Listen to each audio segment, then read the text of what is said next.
जय हिंद। आज के विषय में समझेंगे हमारे देश के इर्द गिर्द में बसा एक इत्तू सा देश पाकिस्तान इन दिनों मुसीबतों का सामना करता नजर आ रहा है। यहाँ इस आर्टिकल के माध्यम से यह स्पष्ट होते देख रहे हो कि बलूचिस्तान की ओर से पाकिस्तान पे कर दी गई है अटैक। आखिर बीएलए क्या है ये जानने वाली बात होगा। इसके ऊपर यहीं के लोगों ने क्यों अटैक कर दिया ये एक कमाल की बात हो जाता है। इसके अतिरिक्त क्या वाकई में भारत के साथ कोई उम्मीद जुड़ता है क्या इन मुद्दों में, ये भी एक खास बात हो जाता है। तो ऐसे विषय में हर उन मुद्दों को बारीकी पूर्वक समझने के लिए आओ स्टेप बाय स्टेप गहराई पूर्वक समझते हैं कि आखिर मामला कहां से क्या जुड़ा हुआ है।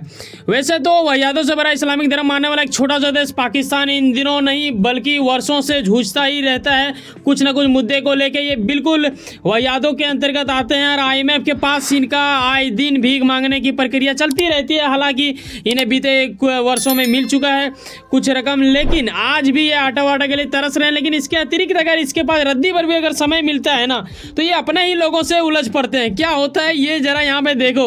जब बात होता है ना आप इंडियन हो और फिर मैं बात करूँ पाकिस्तानी का तो एक अलग ही एक मुद्दा सा लगने लगता है हटके कि भाई साहब यहाँ पे कॉमेडी टाइप का तो नहीं हो जाएगा, ये जानने वाली बात होगी। दरअसल बीएलए वो होता है जिसे बोला जाता है बलूचिस्तान लिबरेशन आर्मी, ठीक है। इन लोगों की ओर से क्या होता है कि ये खुद को मानते हैं स्वतंत्रता सेनानी, लेकिन पाकिस्तान का सरकार भाई साहब वैसा नहीं मानती है। ये कहता है कि बेटा ये लोग हैं आतंकी संगठन और ये हमारे साथ ही एक तरह से युद्ध करती है, ऐसा कुछ इनका मानना। आए दिन ये लोग आपस में लड़ते झगड़ते रहते हैं। इन दिनों इन्होंने एक बड़ा तबाही फिर से कर दिया है। क्या किया है इसके बारे में हम लोग समझेंगे आगे स्टेप में, लेकिन उससे पहले जरा सा मैप पे भी ध्यान दे लें ताकि आपको पता चल जाए। बगल में आप देख सकते हो कि अफगानिस्तान है, वहीं ईरान है। अरे हाल ही में बीते कुछ माह के अंदर आपने देखा होगा कि ईरान की ओर से भी अटैक किया गया था, लेकिन उसके बारे में हम लोग डिस्कस कम और इसके बारे में ज़्यादा करेंगे। यहाँ आप देख रहे हो बलूचिस्तान, इसका इलाका काफ़ी बड़ा माना जा रहा है ना, यहाँ पे मैप में दिखता है। तो ये अब क्या हो रहे हैं कि पाकिस्तान से ये खपा खपा रहते हैं। क्यों खपा खपा रहते हैं ये जानने वाली बात होगा। बलूचिस्तान क्या है कि ये जो बंदा का एक बस्ती है, बस्ती एक राज्य बनता है, राज्य एक देश बनना चाहता है। जिस प्रकार हमारे देश के अंदर खालिस्तान की मांग उठती बिल्कुल उसी तरह पीड़ा देता होगा पाकिस्तान को। लेकिन हम समझते हैं उन जज्बातों को, लेकिन कहीं ना कहीं बेटा हमारे यहाँ पे आग लगाओगे तो हम भी आपके आग में घी छिटना जरूर चाहेंगे। ऐसे में बलूचिस्तान के लोगों को एक तरह से इन मुसीबतों से उभरने के लिए एक देश चाहिए और ये अपने आज़ादी के लिए दशकों से लड़ रहे हैं, ठीक है। ऐसे विषय में इनके पास संसाधन की कोई कमी नहीं है, ऐसा इनका कहना है।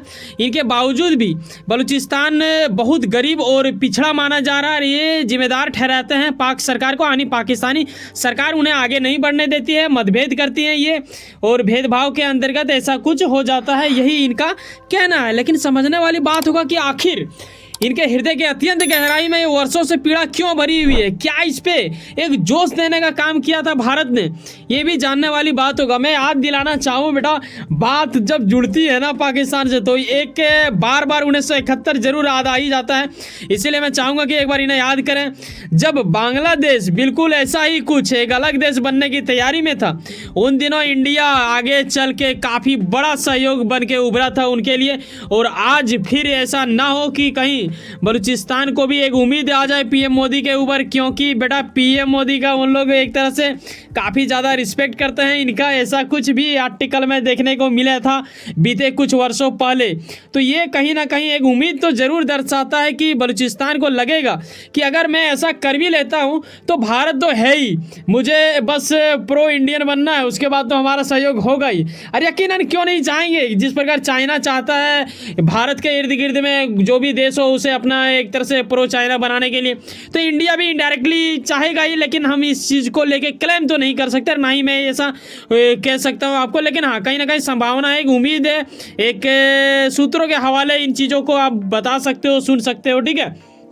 और ये आर्टिकल याद है जब PM मोदी की ओर से कुछ स्टेटमेंट दे दी गई थी बलूचिस्तान को लेकर और इसमें काफ़ी बड़ा हलचल मच चुका था वहाँ के नेताओं की ओर से, ऐसा कुछ बयानबाजी कर दी गई थी। तो एक बार फिर से उन्हें शायद लग रहा होगा कि 1971 में जिस तरह हमारी आर्मी ने सहयोग दिया बांग्लादेश को, उस प्रकार बलूचिस्तान जब एक देश बन के उभरेगा, एक बड़ा क्रांति युद्ध छेड़ेगा पाकिस्तान के साथ, तब इंडियन आर्मी उसके साथ खड़ा होगी। ऐसा जरूर उनके हृदय के अत्यंत गहराई में एक दिया जल रहा होगा। उम्मीद का अब देखने वाली बात होगा जब ऐसी हालात आएगी तो क्या होगा, क्योंकि अभी तो ये लोग छोटा मोटा अटैक पाकिस्तान में आए दिन करता ही रहता है, जो कि हमारे लिए ठीक ठाक है यार। वो लोग उधर उलझा हुआ रहता है तो नियंत्रण रहती है, लेकिन हम चाहेंगे नहीं कि वैसा हो। आगे ये भी समझने वाली बात होगा, कई गुना संभावना है कि पाकिस्तान के इतिहास में जिस प्रकार बांग्लादेश का हुआ था उसी प्रकार बलूचिस्तान अगर आगे चल के एक देश बन के उभर जाता है, इस पर आप चौंकिएगा नहीं, क्योंकि बेटा ये लोग परेशान नहीं बल्कि एक तरह से प्रयास कर रहे हैं वर्षों से।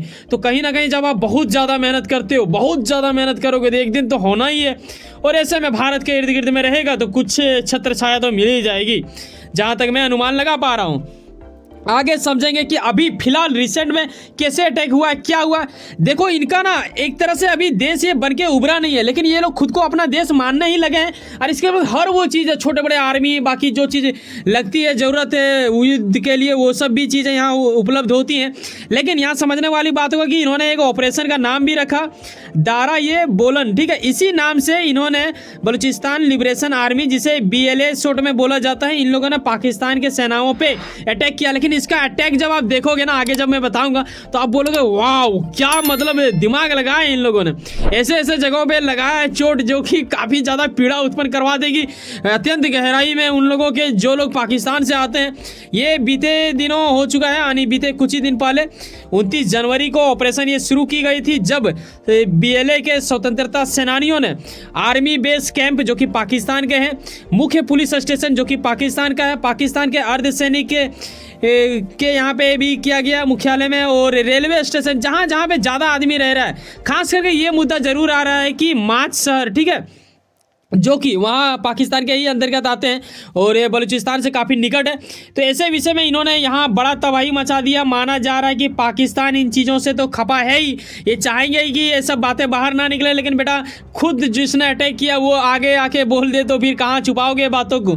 तो ये भी समझने वाली बात होगा। यहाँ पर आप देखते हो कि बलूचिस्तान लिबरेशन आर्मी की ओर से यानी BLA ने दावा करते हुए ये कहा कि पाकिस्तान के खिलाफ इस हमले में उसने करीब 45 पाकिस्तानी आर्मी को मार गिराया है। हालांकि बलूचिस्तान के कार्यवाहक सूचना मंत्री ने BLA के इस दावे को एक तरह से खंडन किया है। पाकिस्तान नहीं चाहते कि ऐसा मुद्दा बाहर निकले जिससे उनकी बदनामी हो। बेटा इज्जत जिनकी होती है उन्हीं की बदनामी होता है। तुम्हारा कुछ बचा है या नहीं बचा है वो तो तुम ही जानो, क्योंकि भिखारी के नाम से संबोधित ना सिर्फ इंडिया बल्कि विश्व के कई सारे आर्टिकल में आप देखोगे अलग अलग जगहों पर इन लोगों को ऐसा कुछ संबोधित किया ही जाता है। लेकिन समझने वाली बात होगा 45 लोगों को मार दिया है ऐसा BLA का दावा है, लेकिन पाकिस्तान इन चीज़ों से मुकर रहा है। इनका कहना है कि जी नहीं ऐसा कुछ नहीं हुआ था, ये लोग एक साथ 3 बार अटैक किए थे, ठीक है। तीनों को मुंहतोड़ जवाब देते हुए एक तरह से रोक लिया गया है, नियंत्रण कर ली गई है। हाँ ये सच है कि उन्होंने अटैक किया था, लेकिन आगे समझने वाली बात ये होगा कि BLA के प्रवक्ता, ठीक है, जिनका नाम बताया जा रहा है क्या है भाई जियान का दावा यह भी है कि माच शहर में ना पुलिस स्टेशन, यहाँ तक कि जेल को भी इन्होंने नहीं छोड़ा, ठीक है। रेलवे स्टेशन तो मैंने बोला ही आपको कि जहाँ काफ़ी ज़्यादा भीड़ होता है। ऐसे में इन लोगों का दावा है कि भाई साहब पाकिस्तानी सेनाओं के जो शव होते हैं जैसे कि मार दिया। इन्होंने क्या कहा पीछे मैंने जैसे कि आपको बताया कि 45 लोगों को इन्होंने ठोक दिया। अब ये जो 45 लोग मर गए इसका कहीं ना कहीं शरीर है जो मुर्दा शरीर बोला जाएगा, तो उसे इन्होंने अपने यहाँ पे रख लिया है। करीब 15 घंटा तक माच शहर में इनका पूरा तरह से नियंत्रण था। ऐसा कुछ आर्टिकल में मैंने शुरू में ही दिखाया होगा जिसे आपने गौर किया होगा, देखा होगा। तो ये कुछ ऐसी बातें निकल जाती हैं। वैसे मैं आपसे ज़रूर सवाल करना चाहूँगा, अगर आप एक इंडियन हैं और आपने 1971 में पाकिस्तान के खिलाफ जब बांग्लादेश एक नया देश बनने की प्रक्रिया में थी, उन युद्ध में हमारे देश के सेनाओं ने सहयोग दिया था, क्या बलूचिस्तान को हमें सहयोग करना चाहिए? क्या ये दोनों जब उलझ के रहेंगे क्या हमारा देश ठीक ठाक रहेगा? उन चीज़ों से हमें ज़्यादा जूझना नहीं पड़ेगा, ये एक ऑप्शन होता है। दूसरा ऑप्शन होता है क्या हमें इनका साथ देना चाहिए ताकि ये भी बांग्लादेश की ज़रा एक आज़ाद देश बन सके, जिसे कहीं ना कहीं ये उनकी अगर योग्यता है उस योग्य उन्होंने झेला है। पाकिस्तान की सरकार इनके साथ भेदभाव करती है, तो वाकई में मानवता के नाम पे हमें सहयोग करना चाहिए या नहीं करना चाहिए, या फिर हम राजनीतिक कूटनीति चलेंगे, हम विश्व नीति चलेंगे और इसके अलावा इन्हें छोड़ देंगे? ये एक आपकी अपनी राय होनी चाहिए, कुछ ना कुछ आप साझा कर सकते हो। कमेंट बॉक्स आप ही सब के लिए बना होता है, ठीक है। वैसे सुनो ना, कहीं ना कहीं कुछ ना कुछ काम करते होंगे, यकीनन अपने काम के प्रति काफी ज्यादा उम्मीद रखते हो, यकीनन आपका मेहनत आपका मंजिल बन के मिला। वैसे सुनो ना, सब्सक्राइब कर लो वर्ल्ड अफेयर्स पॉलिटिक्स और जुड़े रहो मुझसे। चलो मिलते हैं किसी नेक्स्ट वीडियो में। बाय, जय हिंद, जय भारत।